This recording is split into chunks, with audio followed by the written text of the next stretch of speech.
Howdy, folks. Widget Walls from NeedCoffee.com here. Back again for another Wayhomer review. If I can find it. Where's it? There it is. It moves. Back again for another Wayhomer review. Here's how it works for the uninitiated. I have just seen a film. It was in the cinema back that way. And I'm going to tell you about that film on my way home. It's just easier and quicker that way. So today, we are here to talk about Rock of Ages. Okay, so synopsis first. Rock of Ages is the story of a young girl from Oklahoma by the name of Sherry who has dreams of going to Los Angeles to become a singer. And when there, she runs into a guy named Drew, young guy named Drew, who also has dreams of being a singer. And they love rock and roll, and they want to make their dreams come true. And so they are both wind up working, well, one was already there and the other winds up working at the Bourbon Room, which is a club on the LA Strip. That's a famous rock club, and which is having its own trouble. And also, along with all this, the key to saving the Bourbon Room is Stacy Jacks, the archetypal hair metal rock guy, and by that I mean R-A-W-K rock guy, who is having his own issues. Everyone's having issues. It's a musical. You can't have a musical in which everyone is just going, isn't it great, and aren't we well adjusted? It just doesn't work, okay? So anyway, hijinks ensue, singing ensues. Yes, there's your synopsis. That's really all you need to know. Okay, now I know that a lot of people, at times myself included, were asking themselves, why? And to be fair, I mean, it was a stage show, so it's based on something else, and we have seen some success with movie versions of musicals of late, so that's not necessarily a bad thing. And those people who have a background in theater and appreciate musical theater already know this, but some of you don't. So this is not a new thing, completely. The idea of taking a bunch of already existing songs and hanging them on a storyline, some thicker than others, the storyline, not the songs, and as an excuse to get people on stage to sing the songs. I mean, Anything Goes is like that. But it has a fun story, and the songs are also great. And then you got like Five Guys Named Mo, which has just the flimsiest of stories, which literally is just let me have just as much dialogue as necessary to get to the next song, but you don't care because the songs are so awesome, and generally you can't do that show unless you've got, because it's such a small cast, and they're constantly on, unless they're awesome, you can't do it. So generally, you're fine with that, you know what you're there for.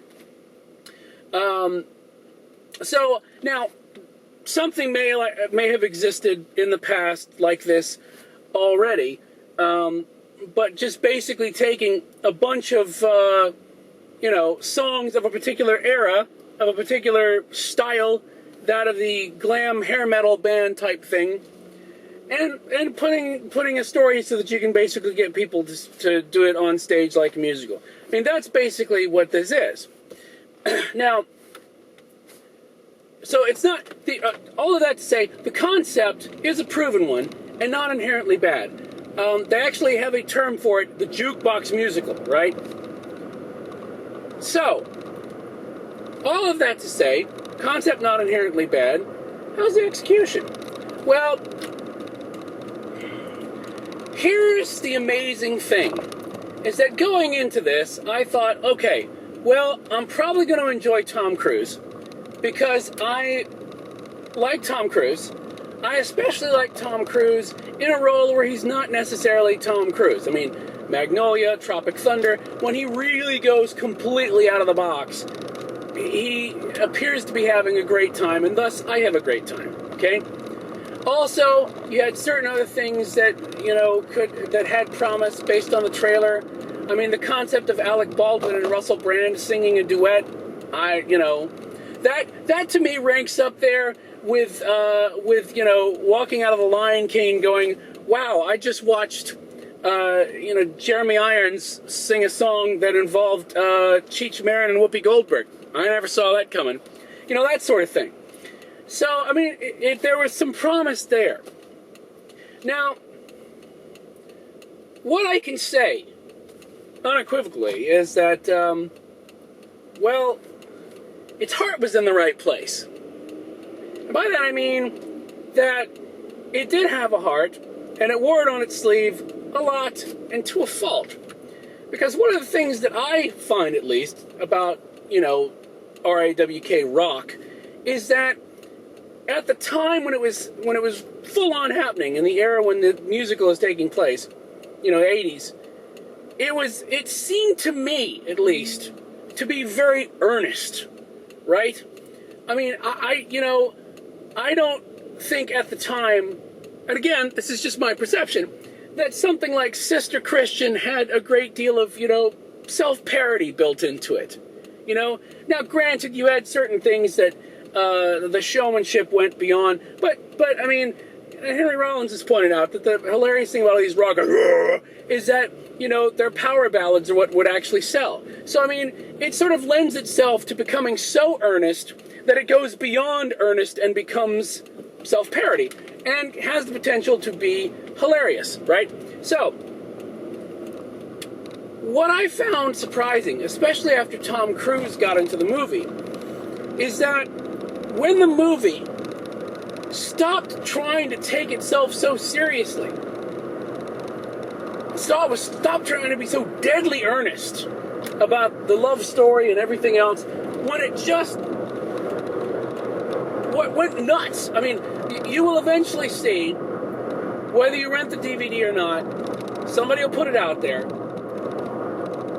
I Want to Know What Love Is, performed by I hope I'm saying this right, Malin Ackerman and Tom Cruise. Hilarious. Absolutely hilarious.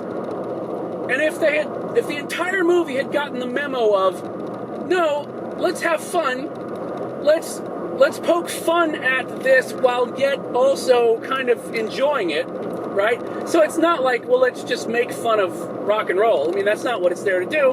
But I mean, rock and roll sort of makes fun of itself, right? Especially the 80s at this point. Now, Sister Christian, they start singing it, and instantly it's got that self-parody feel to it. I'm not saying it's a bad song. I'm just saying that, the hair metal has gone to an extreme and come back around again. If that makes any sense. The point being is that it seems like a good 60% of the movie didn't get the memo that the other 40% of the movie did. Because when it's actually having fun and poking fun at itself and winking at you, knowing that you're having fun too, that part is absolutely great. I really enjoyed those parts, okay? But a lot of it just seems to take itself way too seriously. And if they were trying to do the "we're so earnest, it's funny" thing, it didn't work. They didn't push it far enough. They didn't go into the realm of the absurd. But by not going into the realm of the absurd was funny and the serious was absurd. Does that make any sense? So, I mean, that's the thing. And, I mean, as far as the performances, like I said, Tom Cruise, I thought was great. He was hilarious. Russell Brand was great, right? Alec Baldwin. The two leads, I'm not going to attempt to remember that it's because, I how I am with names. But they were just so cute, and they seemed to do what they were there to do well, which was be terribly, terribly earnest. So yeah, I mean, the elements were all there. It really needed to loosen up some, which is funny for a rock and roll musical, right? So, I mean, here's the thing.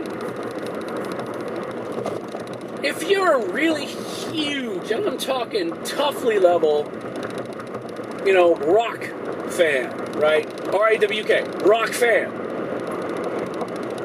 Then yes, I can see maybe catching a matinee, maybe, right?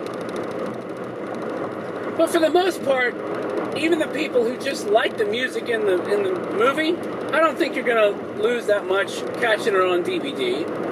And if you looked at the trailer and you thought, Jesus, this is not for me, not even from where I was coming from, not the biggest fan of rock, but R-I-W-K, this is a difference, you know there is. That's an entire genre unto itself.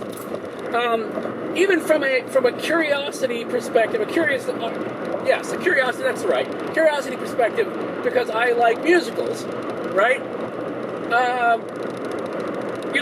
I was at least curious. Even people like that, wait and rent it, okay? And, if you're not sure if you're going to like it or not, eventually the stuff will be on YouTube. Sample it, and then go rent it. But for the most part, it's a pass for a lot of people in the cinema. And that to me is what's frustrating, is when you can see the outline, the shape, in the mist of what would have been an actually better film from a film that your expectations weren't that high anyway. I mean, that's sort of frustrating. Cup-wise, I'm going to be nice, because like I said, it really felt like it was trying, and had some great performances, and some really, really, laughing out loud sort of moments that you don't get from a lot of comedies that are actually full-on comedies, So I'm going to be nice, and I'm going to give it 2.5 out of 5. So right down the middle. And this person is backing up into a 7-lane road. Welcome to Atlanta. Anyway, so there you go. That's Rock of Ages. Frankly, better than I expected, and some of the performances better than I expected, but sadly, could have been more. So there you go. Thanks to everybody for watching the Wayhomer reviews and watching me improvise this. I get one take, and that's it. So for this one take, I will say, if you like Wayhomers and you want to support us, here is a really easy way to do it. I mean, it's an absolute no-brainer. Take this URL, needcoffee.com/Amazon, okay? Everybody buys stuff from Amazon. We do, right? It's just the way to buy things. However, if you save that, you bookmark that, and you use that instead of going directly to Amazon.com, you'll go directly to Amazon.com, but anything you buy, having gone there using that URL, we get kickbacks for, and that helps pay for things like what's left of this car. So there you go. If you do nothing else, grab that bookmark it, and it would help us out a great deal. We do appreciate it. So until next time, on the Wayhomer Reviews, this is me saying bye.